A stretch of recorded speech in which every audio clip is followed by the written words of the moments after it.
Go into that detail. I want to look back to an older history,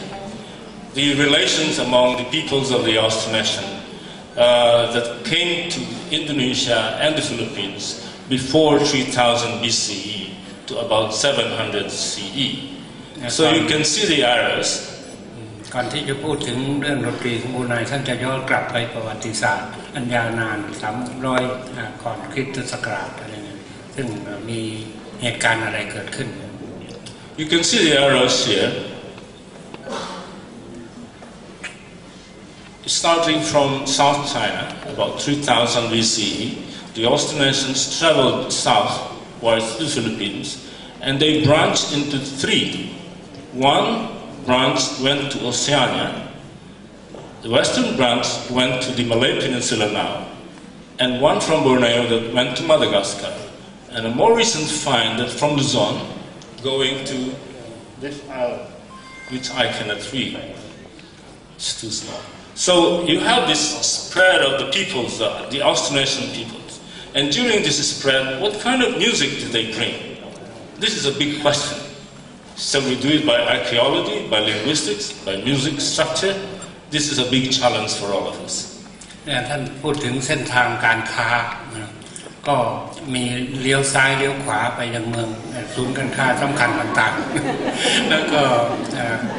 ช่วงระยะเวลานั้นเนี่ยก็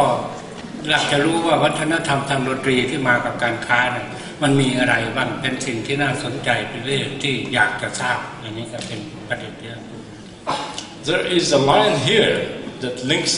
Vietnam directly to the Philippines, and I am not showing the mainland sign because it is much more complex. It will be another time. ความสัมพันธ์ระหว่างเวียดนามกับเกาะฟิลิปปินส์ก็มี So before the European colonial period and the contemporary period when nation states were established, Borneo was populated with a diverse group of peoples speaking languages belonging to the Austronesian group. This is still the case today, and despite the political boundaries set up by the new nation states, linguistic and musical varieties and affinities are evident. อันก็พูดถึงบอร์เนียวเป็นจุดที่มีพวกผู้พูดภาษา What kind of language? Austronesian. Austronesian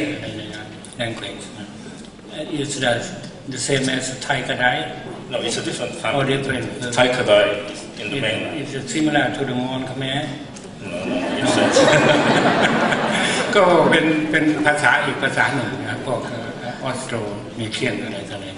ๆ So part of the history of Brunei from the colonial period can be gleaned from this chronology. It was born in 1414, and then in 1521, Pigafetta, after coming from the Philippines, he went also to Brunei, and he recorded the presence of Kulintangan, or the Kulintang, or a gongs in a row. And then in 1578, the Spaniards from Manila attacked Brunei. In 1839, James Brooks ruled in Sarawak. 1881, the British North Borneo Company in Sabah. In 1888, it became the British Protectorate, and in 1984, it was proclaimed independent. ท่านก็พูดถึงประวัติศาสตร์และชะตากรรมของบรูไนว่าประสบกับปัญหาอะไรบ้างของประเทศตามลำดับพศอะไรกันครับ Today, the population is about 350,000. It's a very small country, and the majority are the indigenous peoples of Borneo, and they are numerous. They are Malays, Dusun, Kadayan, Tutong, Malaya, Murid, Bisaya, and recently the Iban and Kalabit from Sarawak were also migrating into Brunei. The Chinese are thought of to be about 25 to 30% of the population, and there's also a substantial Indian community. And that means that it is a very diverse, despite the small size. There are many languages spoken in this state. แม้ประเทศบรูไนจะเล็กนะมีประชากรเพียง 360,000 คนแต่ประกอบด้วยคนเชื้อชาติต่างๆมากมาย จะเป็นพวกมาเลย์ก็ดีตอนท้ายสุดก็มีคนจีนเข้ามาเพราะฉะนั้นความหลากหลาย ทางเชื้อชาติและวัฒนธรรมมันก็เกิดขึ้น The situation is in Borneo is reflective of the situation in the whole of Indonesia rather is reflects the situation in all of Borneo. There are so many languages and also in the Philippines in the north and in the whole of Indonesia. Indonesia has I think about 350 languages and it depends on which linguist is talking about what kind of languages there are. The Philippines are about 120 and each language group may have its own music. ทีนี้อันนี้ก็ถึงแม้เป็นประเทศเล็กมีประชากรน้อยแต่ว่าสะท้อนให้เห็นลักษณะทางวัฒนธรรมภาษาและวิถีชีวิตหลากหลายเหมือนกับเป็นตัวแทนของเกาะบอร์เนโอทั้งเกาะ The religions in Brunei, Islam is the major religion, about 80%, and then the Chinese practice Taoism, Confucianism, Buddhism. Christianity is practiced by the new converts, mostly non-Malays, and this is also true for a large part of Borneo. คือแม้ศาสนาจะมีหลายศาสนาแต่ส่วนใหญ่ก็เป็นมุสลิมและภาษาก็ภาษามาเลย์ Let us look at the musical data in the ancient period in Borneo. There are bronze drums. One recent excavation was found on Bangki Island. This is in the north tip of Sabah, and the Philippines is just north of this. And this is related to the bronze drums of Dom Son, now Vietnam, and Indian in Song Phanang. If you are not familiar with the pictures of bronze drum, this is the Kong Mahoratet that you have in Thailand. คือหลักฐานทางโบราณคดีที่เกี่ยวกับดนตรีที่เพิ่งขุดค้นพบก็คือกลองสำริด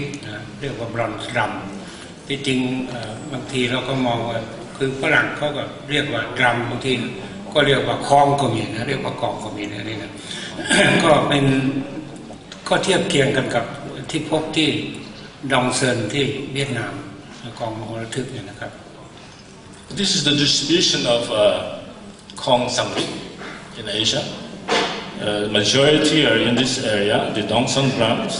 On the north and west part are the seaside sun drums in Dian in South China. And there is a big downward direction towards here and Sumatra up to the K Islands in Moluccas. There's only one here in Bangui and one in Sabah Museum, which I visited in 1987 rather. And none has been found in the Philippines yet. So that means that this was the first inter-island musical exchange of bronze drums, dating from about 500 BCE or 700 BCE to about the first millennium. And until now, you find some bronze drums circulating even up to Java. อันนี้เราก็จะเห็นว่าการแพร่กระจายของเครื่องดนตรีหรือว่าใช้ประกอบพิธีอะไรก็แล้วแต่เนี่ยนะที่เรียกว่าบรอนซ์ดรัมมันก็จะมีทั้งอยู่ในแผ่นดินใหญ่เอเชียแผ่นดินใหญ่แล้วก็ลงมาถึงชาวเกาะที่เรา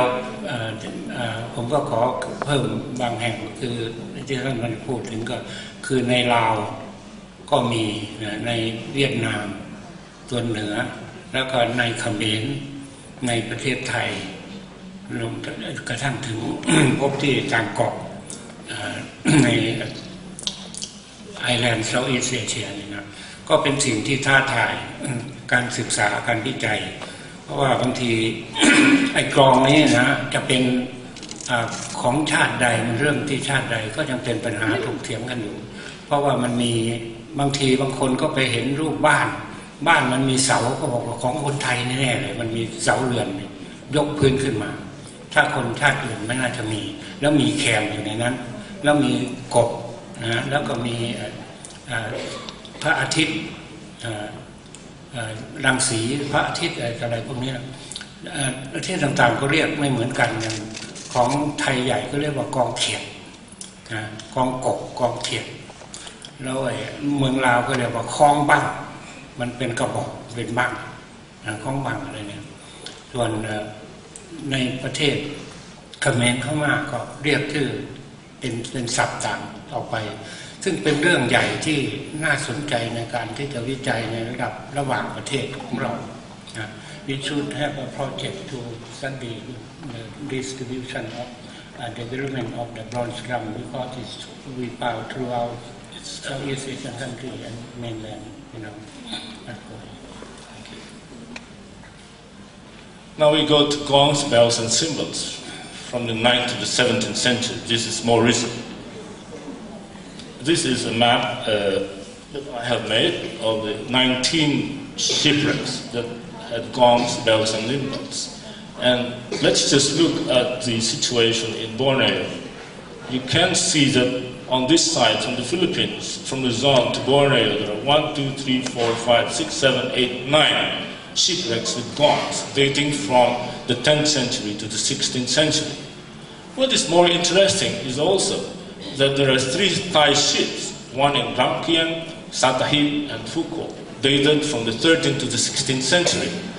These were all going towards the Philippines and Indonesia. They not only brought gongs, but they also brought jars and ceramics. Thai, Sawangkalok, Sisachanilai. So there was a very big trade between Thailand and Philippines and Indonesia from the 13th century to the 16th century. คือในอดีตเขาจะมีพวกเรือค้าขายเนี่ยบรรทุกคล้องนะบรรทุกเครื่องชามสังกะโลกอะไรนะถ้วยชามเซรามิกในค้าขายที่ไปทราบก็จากในประเทศเซาเทิร์นฟิลิปปินส์กับตรงอินโดนีเซีย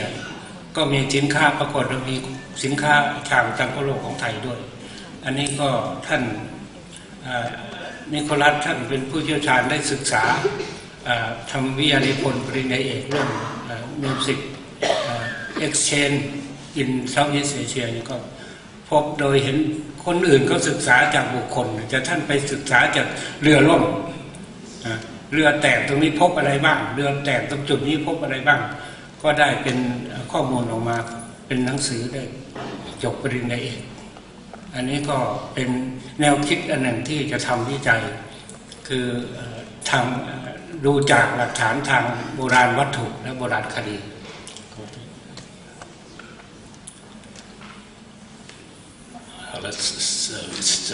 I just described it so we can skip it. Now let us look at the flat gong, 10th century, that is found in the tip of North Borneo on